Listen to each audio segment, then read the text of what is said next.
Pues esta semana, el próximo 21 de mayo, conmemoramos el Día Mundial de la Diversidad Cultural para el Diálogo y el Desarrollo. Y es una fecha particularmente para celebrar en nuestro país, teniendo en cuenta que el territorio nacional alberga 48 lenguas indígenas y 55 pueblos originarios. Para un poco entender la relevancia de esta fecha, le damos la bienvenida a Merian Monteagudo. Ella es consultora lingüística y multicultural. Bienvenida, Merian, gracias por este contacto.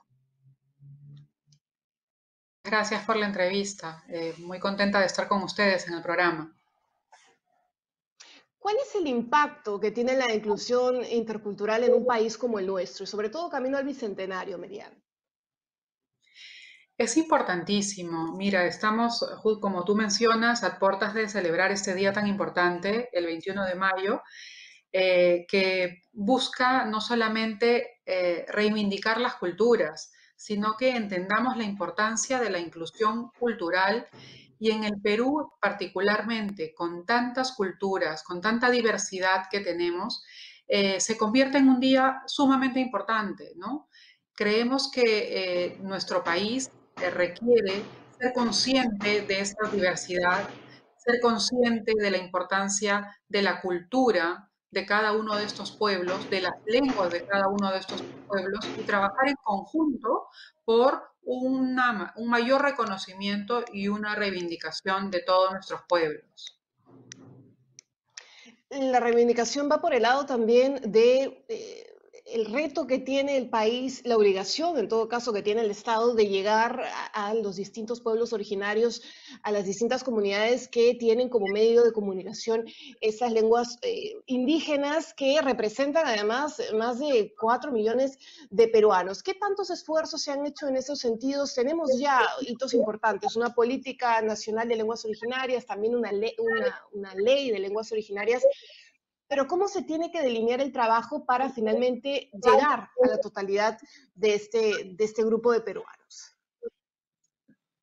Tú lo has mencionado bien, son un grupo importante de peruanos que están dentro de este grupo humano, que antes en realidad era eh, dejado de lado prácticamente, porque no se había iniciado un trabajo con las lenguas originarias. Sin embargo, tenemos ya un camino delineado, un camino avanzado de política lingüística, no solamente por parte del Ministerio de Educación, sino también por parte del Ministerio de Cultura, en cuanto al reconocimiento, reivindicación de las culturas, sino también para que sus lenguas, ¿no?, puedan ser empleadas por la población, porque encontramos sumamente injusto que es que las poblaciones tengan que comunicarse en una lengua que no es la suya. En otros países en el extranjero, por ejemplo, las personas que tienen una lengua, pues son capaces dentro de un país multicultural, de un país plurilingüe, de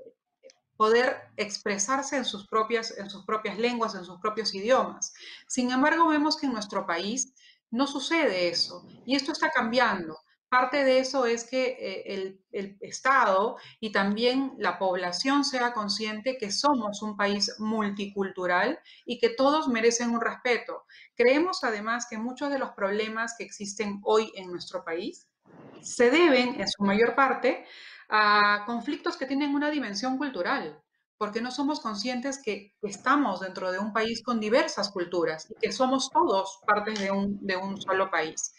En ese sentido, creo que ya hemos avanzado. Particularmente he participado, por ejemplo, en la formación de traductores e intérpretes en lenguas Del originarias, Ministerio ¿no? Cultural. He contribuido desde ese espacio que es nuestra empresa, digamos, brinda servicios de traducción e interpretación en lenguas extranjeras, en las que también tenemos que reconocer la importancia de la cultura y reconocer la importancia de estas lenguas, pero también nuestra empresa tiene un compromiso con el país y hacemos un trabajo de brindar intérpretes y traductores a quienes lo necesiten en justamente estas lenguas originarias y creemos que ese es un compromiso que asumimos nosotros como empresa desde nuestro sector.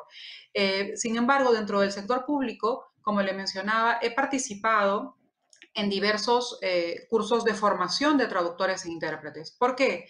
Porque cuando una autoridad no conoce el idioma del ciudadano, que requiere Y la comunicarse y requiere cosmovisión, expresarse. además, ¿no?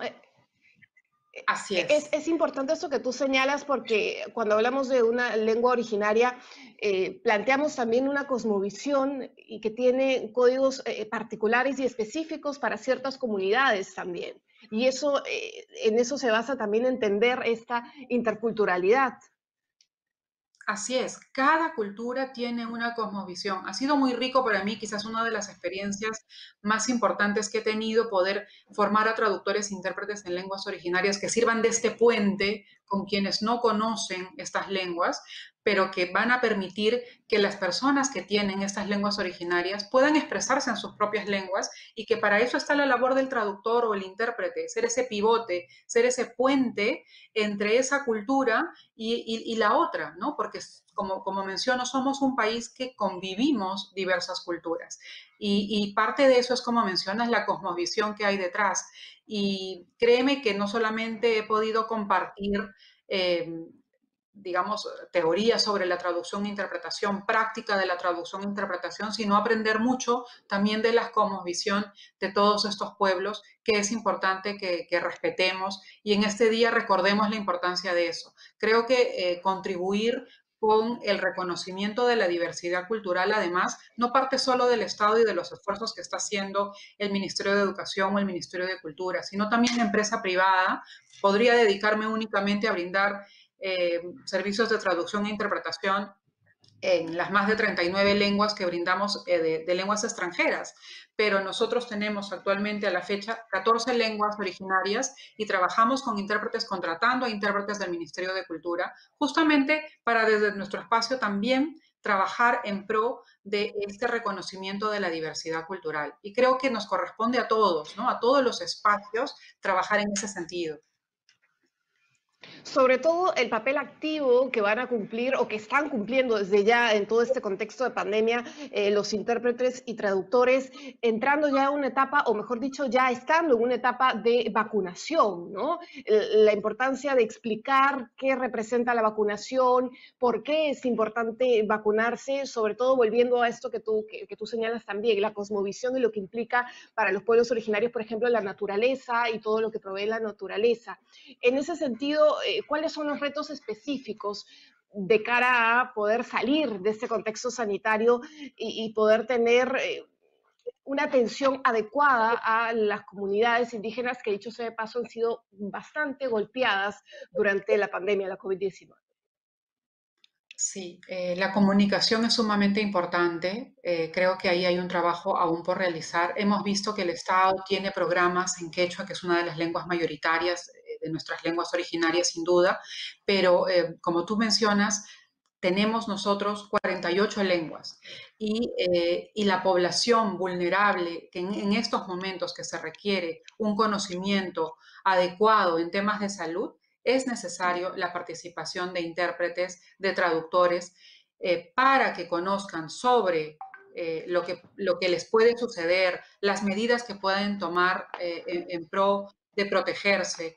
Realmente muchas veces en los pueblos más pequeños esta información no llega o llega inadecuadamente porque no se ha pensado en todo este aspecto de la cosmovisión y de la cultura de ese pueblo. Pensamos que interpretar o traducir es transmitir palabras. Creemos que es el uso de un diccionario, cuando la traducción y la interpretación va mucho más allá. Nosotros para aprender una lengua aprendemos una cultura junto con ella.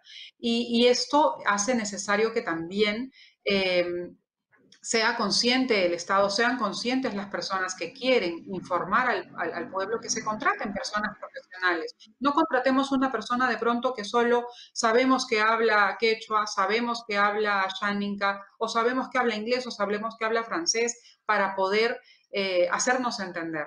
Habemos profesionales que manejamos la lingüística y la cultura de los pueblos para poder llegar a ese entendimiento cabal. Y en este contexto de pandemia, creemos que es sumamente importante dentro de lo que es nuestro país, ¿no? Y no solamente en quechua, como menciono. Creo que se puede trabajar aún más y de manera mucho más específica con todos nuestros pueblos originarios, explicándoles adecuadamente la importancia de una vacunación. sobre todo para tener esta lograda inmunidad de rebaño. Finalmente, Merian, el tiempo nos gana, ya lo señalamos, son 48 lenguas originarias las que alberga el territorio nacional, sin embargo, 21 de estas lenguas están a punto de desaparecer. ¿Qué trabajo articulado, inmediato se tendría que realizar o se está realizando ya para evitar que se pierdan lenguas y se pierdan no solamente un medio de comunicación, sino toda la cosmovisión que representa para una comunidad? Muchas de estas lenguas se han mantenido mayoritariamente a nivel oral, ¿no? La oralidad ha sido lo que las ha mantenido y son pueblos pequeños. En esto, los ministerios, el Estado tiene una labor importante porque tenemos que trabajar mucho en la escritura, en la difusión a partir de la escritura también de las lenguas. El alfabetizar estas lenguas, el contar con los alfabetos homogeneizados, en estos pueblos es también una labor importante. Creemos que el Estado ahí sí tiene un rol que es preponderante y que lo ha venido haciendo realmente para poder tratar de preservarlas. Desde lo que es, por ejemplo, el lado del traductor y del intérprete, en los cursos que se han formado traductores e intérpretes, hemos tenido lenguas que están en peligro de extinción, en las que tienen solamente unos cuantos pobladores. Entonces se les está formando también a ellos para que puedan ser puentes de comunicación y que puedan también mantener este enlace, ¿no? Entonces sí creo que hay un trabajo aún más importante con estas lenguas. Imagínate que perdamos no solamente una lengua, sino perdamos todo un conocimiento y una cultura, una idiosincrasia detrás, producto de no haber ejercido políticas lingüísticas apropiadas, ¿no? Yo creo que el Perú va en camino, siempre pienso en positivo y siempre pienso que debemos reconocer lo que se ha avanzado, podríamos estar siempre peor y creo que el Perú en los últimos años sí ha trabajado mucho en el reconocimiento de las lenguas originarias. Falta mucho por hacer, pero estamos en un camino que espero que este día nos haga ser conscientes de lo importante que es y que continuemos en esa línea de reconocer a las culturas que forman parte de nuestro país, respetarlas, porque parte de que se expresen en sus lenguas es respeto por ellos, es respeto por su lengua y porque también son peruanos. Entonces, este Y son día derechos yo espero que, lingüísticos. Uh-huh. sí, yo espero que Muchas nos haga gracias, Merian. El recapacitar. tiempo, y reflexionar sobre todo, ¿no? Sobre la importancia y el impacto que tiene la inclusión intercultural en el país. Muchísimas gracias por acompañarnos, Merian Monteagudo, CEO, consultora lingüística multicultural de Learning and Language Service. Con esto nos vamos. Gracias a ustedes por acompañarnos.